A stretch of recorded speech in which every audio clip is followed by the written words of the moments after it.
고급 호텔, 레스토랑에 들어가면 기분이 좋아지지요. 벌써 피아노에 아주 은은한 선율이 흐릅니다. 그 조명이 참 좋아요. 그래서 이 앉아서 식사하시는 분들이 아주 우아하게 포크와 나이프로 이렇게 식사를 하는 모습을 보게 됩니다. 그런데 주방으로 탁 들어가게 되면 분위기는 완전히 바뀝니다. 음악이 끊기는 거는 물론이고요. 이게 막 소리 지르는 사람들이 있고 막 정신이 없습니다. 전쟁터 같죠? 이게 막 식기가 부딪히는 소리, 그리고 뭐 요리사들이 그 외치는 소리, 그 국이 부글부글 끓고 또 스테이크 치 굽는 소리. 그 요리사들이 전문 분야가 다 있대요. 그래서 고기를 굽는 요리사들은 로티쉐르라고 합니다. 그리고 소스를 만드는 요리사들은 소시에, 그리고 이 야채 요리를 하는 분들은 가르드망제라고 해요. 이분들이 다 전문 분야에서 막 정신없이 움직이는 것 같습니다. 그러나 이 주문이 확 한꺼번에 몰리는 시간, 그 시간에는 이 메인 셰프가 이 모든 요리사들을 한꺼번에 확 장악해야 됩니다. 플레이팅 1분 전 소리치면 모두가 다 긴장을 하지요. 그래서 순서대로 만든 요리들이 하나씩 따뜻해진 접시에 올려집니다. 만약에 이 메인 셰프가 그 모든 요리사들을 장악하지 못하면 시간에 맞춰서 요리들이 나아갈 수가 없습니다.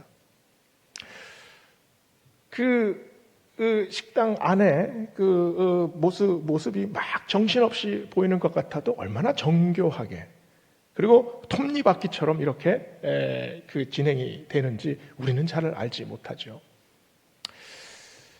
교회는 주방이 아닙니다. 그러나 교회는 주방 못지 않은 그런 열기로 가득하잖아요.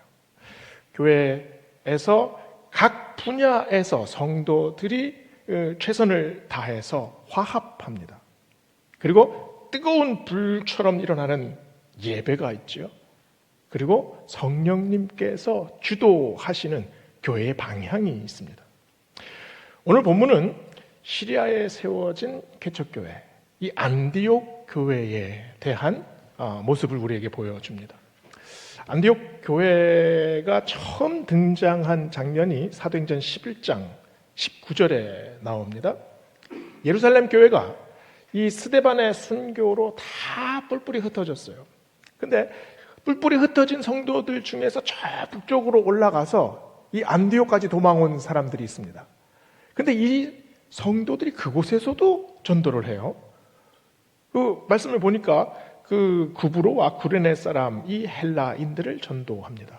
이 소문이 예루살렘까지 퍼지자 예루살렘 교회에서 바나바를 그 선교사로, 사역자로 그 안디옥 교회에 파송을 해요. 생짜배기 성도들 아닙니까? 이제 막 개척된 교회입니다.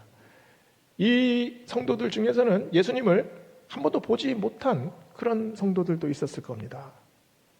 그런데 이들이 교회를 이룬 이 안디옥 교회가 명실상부한 선교적 교회로 성장합니다.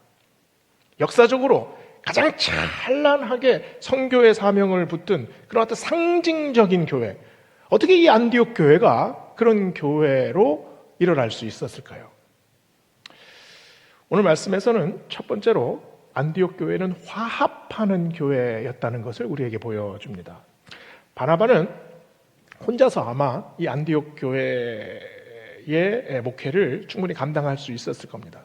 그런데 함께 상의하고 또 함께 기도하고 함께 복음을 전할 사람을 떠올립니다. 그 사람이 누굽니까? 사도행전 11장 25절에 보면 안디옥에 있던 바나바가 저 아래 다소까지 가서 바울을 데리고 옵니다. 직접 찾아가서 바울을 데리고 와요. 이때까지만 해도 바울은 사도라는 칭호를 받지 못했습니다. 오늘 말씀에도 사울이라고 나오잖아요. 이제 막 회심한 무명의 회심자였어요. 그런데 이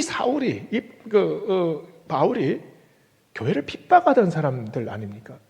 안디옥 교회 교인들 중에서는 이 사울이 무서워서, 바울이 무서워서 안디옥까지 도망온 그런 성도들도 있었을 겁니다. 왜 굳이 이 바울을 찾아가서 같은 동역자로 세웁니까? 바나바 입장에서는 예루살렘 교회의 집사로 임명을 받은 7 집사가 있었습니다. 그리고 사도들도 있었잖아요. 그런데 이 바울을 찾아갑니다. 오늘 본문 1절에도 보면은요, 안디옥 교회를 섬기는 일꾼들의 이름이 쭉 나오죠. 바나바와 니게르라 하는 시므온과 구레네 사람 루기오와 분봉왕 헤롯의 젖동생 마나인과 및 사울이라. 바나바는 키프로스 섬의 아주 부유한 유대인입니다. 시므온의 별명이 오늘 말씀해 보면 니게르라고 나와요. 니그로, 흑인이었다는 거죠. 아프리카 출신 흑인이었습니다. 그리고 분봉왕 이 헤롯의 젖동생은 그 헤롯과 함께 자랐던 사람이에요. 유대인들이 가장 싫어하는 헤롯과 가장 친한 사람 아닙니까? 그리고 루기오는 구레네, 지금의 리비아 출신 사람입니다. 그리고 사울은 교회를 핍박하던 사람 아니었습니까? 도대체 이 조합이 어떻게 가능합니까? 예루살렘 교회는 헬라파와 그 히브리파의 갈등 때문에 큰 홍역을 겪었었어요. 근데 안디옥 교회는 이 구성원들이 훨씬 더 복잡합니다. 디아스포라 유대인, 정통 유대인, 헬라인, 또 아프리카, 또 키프로스, 또 리비아, 또 예루살렘. 이 출신들이 다 다릅니다. 문화가 다르죠. 언어가 다르죠. 심지어 피부 색깔도 다릅니다. 헤롯 가문의 귀족과 아프리카 노예 출신이 함께 사역을 합니다. 바나바는 성품이 차분하고 착하다라고 성경은 말합니다. 반면에 바울은 아주 치밀하고 깐깐한 성격입니다. 이 두 사람이 함께 화합해서 지금 사역을 하고 있어요. 그야말로 다문화적 공동체, 그리고 다층적, 다각적 그 구성원들로 만들어진 그런 교회였어요.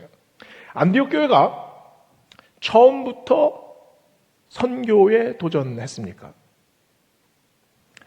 선교 이전에 화합에 도전했습니다. 고상한 일과 허드렛 일을 구분하지 않았습니다. 말씀 전하는 일과 음식 준비하는 일을 똑같이 존중했습니다. 기다릴 줄 아는 사람은 사람을 붙들었고, 밀어붙이는 사람은 일을 진전시켜 나갔어요. 앞서가는 사람과 뒤에서 떠받치는 사람이 하나가 되어 갔죠. 화합이 뭡니까? 화합은 차이를 없애는 일이 아닙니다. 화합은 내가 갖고 있는 감정을 누르고 내가 가지고 있는 불만을 이렇게 감추는 일이 아닙니다. 우리가 서로 얼마나 좋아하느냐, 이것이 중요한 것이 아니라 우리가 지금 어디로 가고 있느냐, 이것이 중요합니다. 그래서 화합할 때 생각이 같은 사람들이 모이는 것이 아니라 같은 목적을 위해서 다른 기여를 하는 사람들이 모입니다. 안디옥 교회가 바로 이 방향을 일치시켰습니다. 목적이 같은 거지요. 탐 위잭이라는 그 분이 테드, 여러분 테드 아시죠? 그 테드 강연하는 그 사이트, 그 테드 강연에서 마시멜로우 프로젝트, 마시멜로우 챌린지라는 그 영상을 보여줬어요. 이게 뭐냐 하면 스파게티면으로 주어진 시간 안에 가장 높이 탑을 쌓는 그런 그 챌린지입니다. 이게 이 스파게티면이 이게 굉장히 딱딱하지요. 근데 똑 부러지잖아요. 이걸로 탑을 쌓으면은 쉽게 쌓을 것 같지만 전혀 쉽지가 않습니다. 이게 점점 유행을 하게 되니까 이 사람이 $10,000 상금을 걸었어요. 그러니까 많은 팀들이 이렇게 자원해서 참석을 했습니다. 당연히 1등은 건축공학을 전공한 그런 학부생들이 탔어요. 근데 재밌는 거는요, 여기서 다른 성인들보다 이 유치원생으로 구성된 팀이 월등히 성적이 좋았다는 겁니다. 어른들은 이 상금을 타려고 아주 공격적으로 나섭니다. 그리고 어른들이 팀을 모아서 이 탑을 도대체 어떻게 쌓을까 먼저 이야기를 나누잖아요. 그럼 또 주도권 싸움이 시작이 됩니다. 그리고 계획을 아주 잘 세우려고 해요. 그래서 시간을 자꾸 허비해요.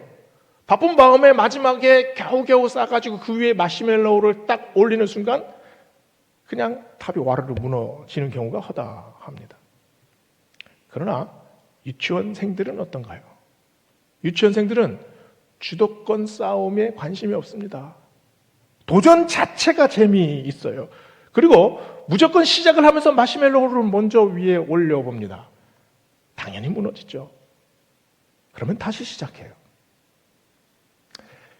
도전과 실패와 또 학습과 적용, 이것이 계속 맞물려서 돌아가게 되는 겁니다.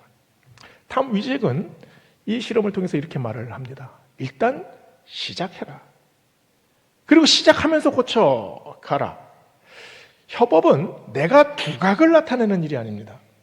내 계획을 아주 치밀하게 짜는 일도 아닙니다. 함께 모여서 일이 되게끔 함께 도와서 나가는 거지요. 여기서 배움이 있잖아요.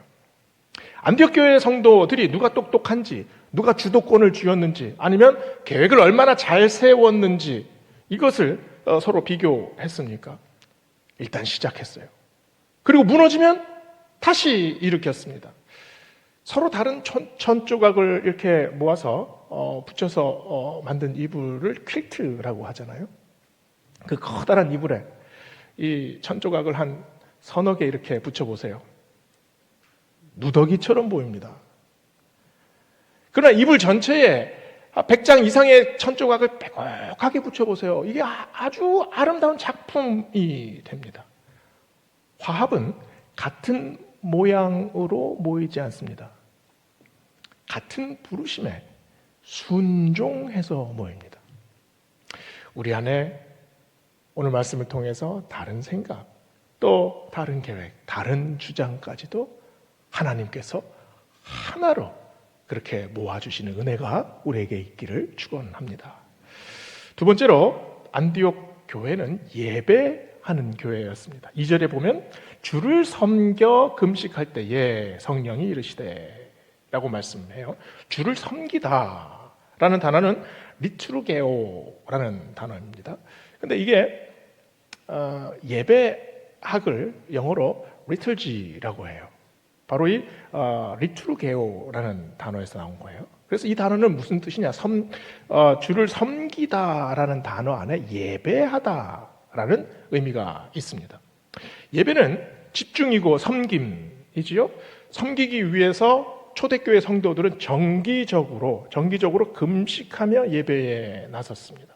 그래서 주를 섬겨 금식할 때에 라는 말씀이 나옵니다.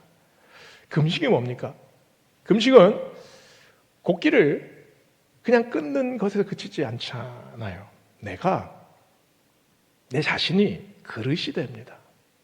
내 자신이 텅 빈 그릇. 그리고 세상의 여러 가지 잡다한 것들을 씻겨낸 그 그릇, 깨끗한 그릇, 말씀을 담으려는 그릇, 그 그릇으로 나서게 됩니다. 내 영혼의 빈 그릇에 무엇이 담깁니까? 예배에 나설 때 하나님의 음성이 담깁니다.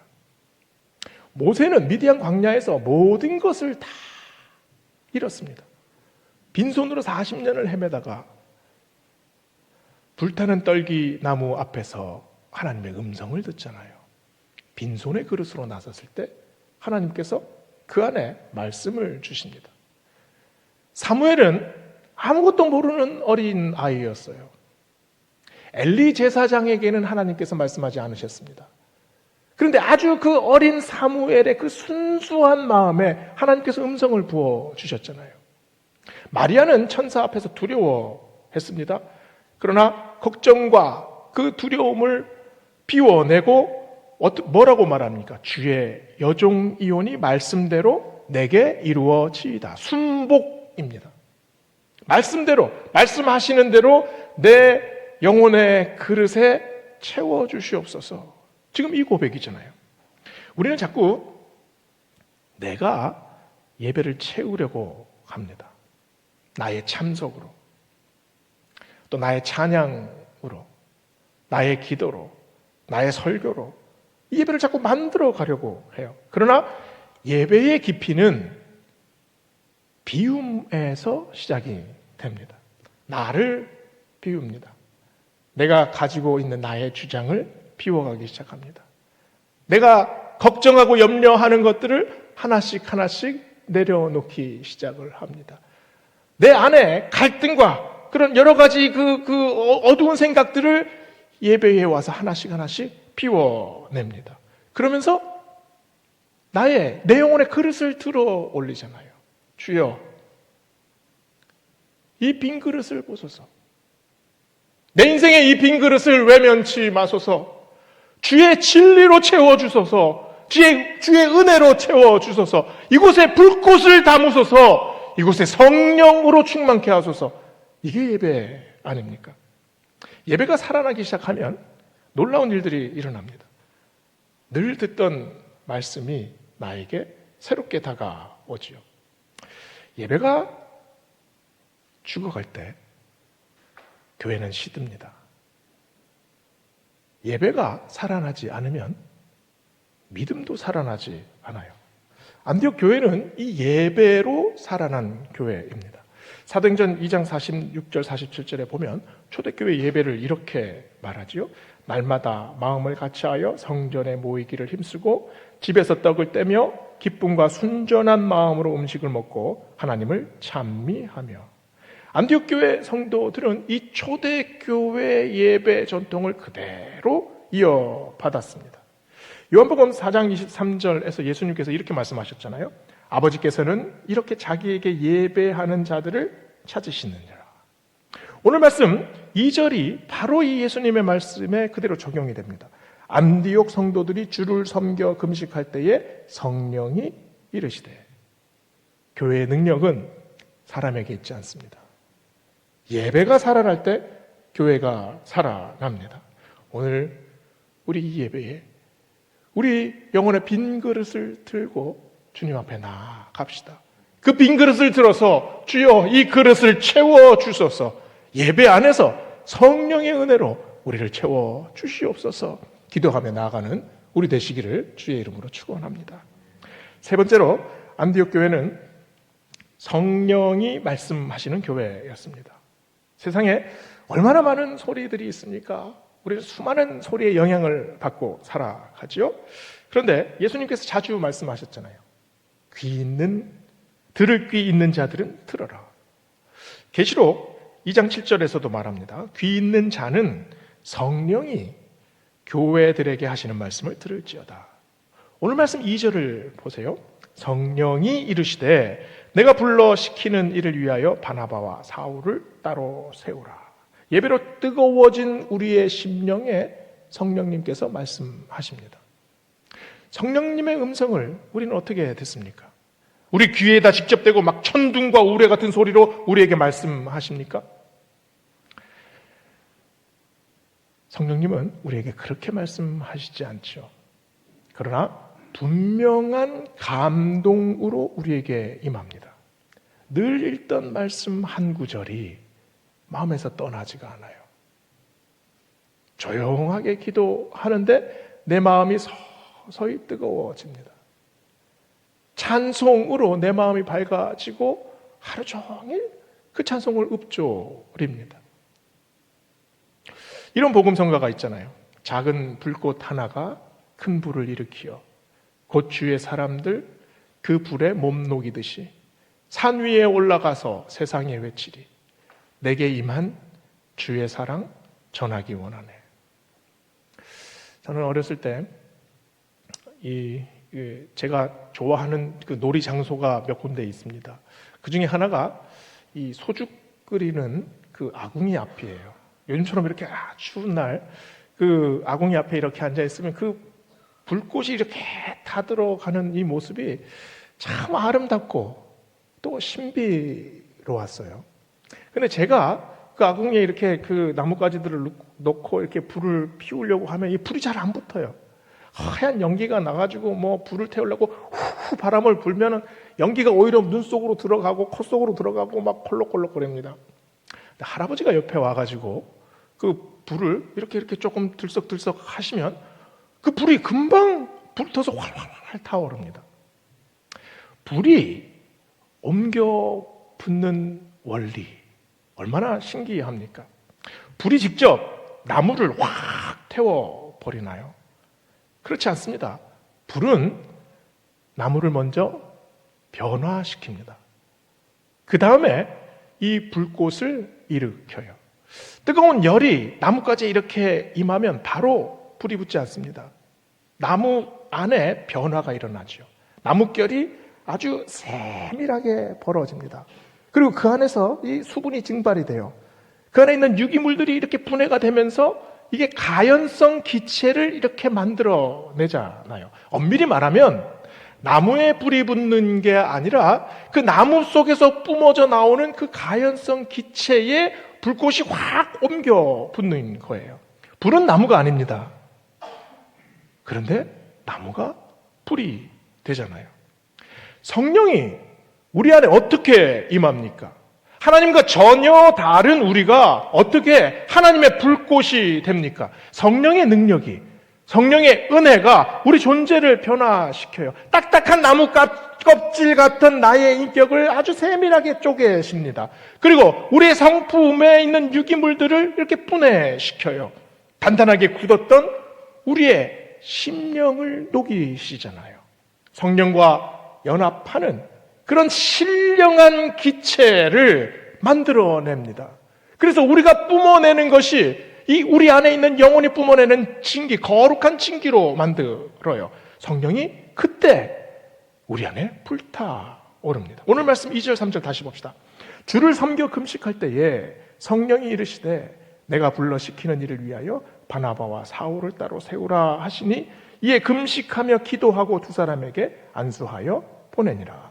우리가 어떻게 선교의 불꽃이 됩니까? 우리는 그런 능력이 없습니다. 그러나 성령의 숨결이, 그 불꽃 숨결이 우리에게 임하면 우리도 타오릅니다. 우리가 바로 그 성령의 불꽃이 되지 않습니까? 나무는 절대 불꽃이 될 수가 없어요. 그러나 내 안에 변화가 생기면 하나님의 호흡이 나의 호흡으로 이렇게 옮겨 붙으면 그때부터 나의 호흡 자체가 불꽃으로 일어나게 됩니다. 일단 불이 붙으면 어떻습니까? 불이 붙으면 그때부터 활활 타오릅니다. 젖은 나무까지도 못이 박힌 널빤지도 그 불꽃 안에 있으면 함께 불타오르기 시작해요. 성령의 불길이 붙기만 하면, 한번 타오르기 시작하면 교회는 변하기 시작합니다. 냉랭한 사람도, 낙심에서 나오는 사람도, 믿음이 차갑게 식은 사람도, 아무 관심이 없던 사람도 그 불길에 데이기 시작하면, 번지기 시작하면 서로가 서로에게 뜨거운 영향력을 나눠주기 시작하잖아요. 그때부터 각자의 성령의 불길이 시너지가 됩니다. 도움이 됩니다. 격려가 됩니다. 그리고 도전이 되잖아요. 오늘 예배에서 우리가 이 성령의 임재를 간구합시다. 하나님, 내 마음이 이렇게 차갑습니다. 내가 이렇게 젖은 나무 가지 같습니다.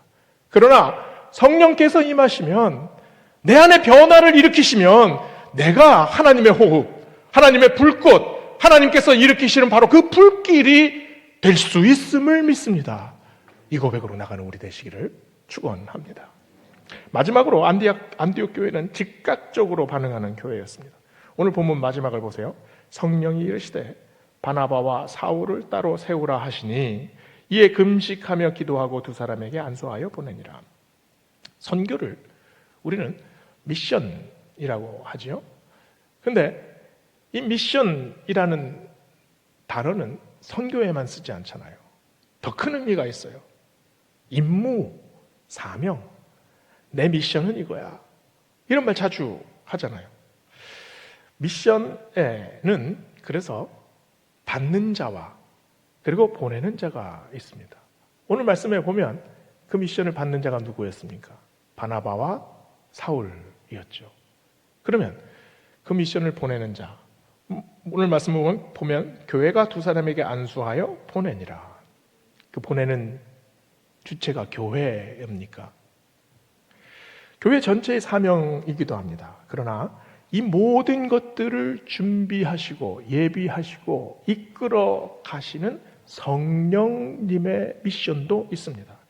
성령님께서 그러니까 우리를 부르시고 또 만드셔서 우리를 지휘자처럼 또 메인 셰프처럼 우리를 이끌어 가십니다. 이 모든 미션을 성령님이 진두지휘하십니다. 그래서 예수님께서 말씀하셨잖아요. 오직 성령이 너희에게 임하시면 너희가 권능을 받고 예루살렘과 유대와 사마리아와 땅끝까지 이르러 내 증인이 되리라 라고 말씀하셨습니다. 이 미션을 위해, 이 사명을 위해 우리가 서로 화합합시다. 머리를 맞대고 손을 맞잡고 그래서 한 방향으로 걸어갑시다. 이 미션을 위해서 우리가 예배의 자리에서 우리 영혼의 빈 그릇을 높이 듭시다. 이 그릇에 하나님께서 채워주실 겁니다. 이 미션을 위해서 다시 불타는 성령의 불꽃을 우리의 호흡으로 다시 만들어 갑시다. 그때 우리의 교회가 하나님께서 이끄시는 바로 그 선교적 교회, 그 사명을 감당하는 교회로 만들어 주시리라 믿습니다. 기도하시겠습니다.